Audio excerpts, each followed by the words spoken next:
as you've been working on this huge project to document the anti-Asian racism happening right now, especially since the start of the pandemic, are you noticing less racism now? Has it gotten worse? I'm just wondering the frequency of these tragic stories being submitted. Yeah, I think it really peaked in March when Trump began to use the term Chinese virus. It was a combination of everything. People were afraid of the pandemic and they didn't know how it was spread early on. They didn't know where it came from early on. And so when they saw Asians, they were more fearful, and then they reacted a lot more out of that fear.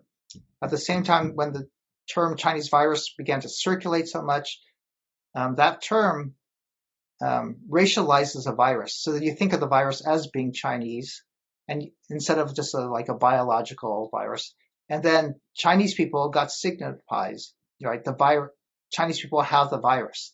So that the use of the term just incited racism, Right. and gave people license to hate. And so we saw a big spike then. It was the confluence of the timing, people were unaware. Asians were wearing masks early on. Other Americans weren't used to seeing people in masks. So if an Asian wore a mask, and you think, oh, they're infected. And so you're more likely to be attacked than others.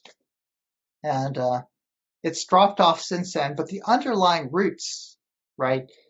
The xenophobia against China as a foreign threat, the yellow peril stereotype that Asians are just dirty and unclean, the Christian nationalism that America should be white, all those things are still present.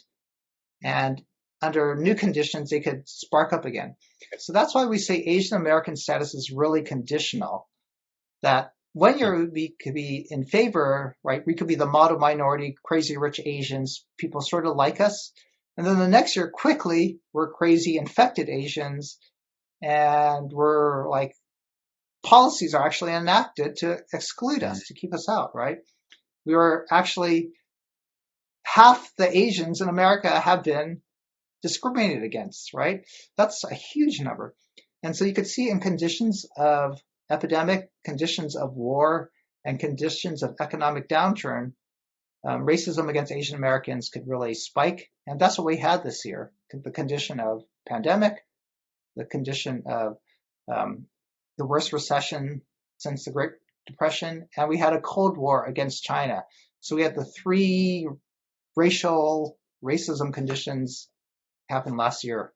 And it's like you were saying, it is global. I mean, even the World Health Organization came out with documentation talking about the stigma, showing the research of the rise of xenophobia, anti-Asian racism behavior. Hey, thank you so much for checking out this video clip from the Delgado podcast. To get more videos like this, simply subscribe here on YouTube. You can also download the full episode of each show on iTunes, Spotify, Google Play, or your favorite podcast player. Take care.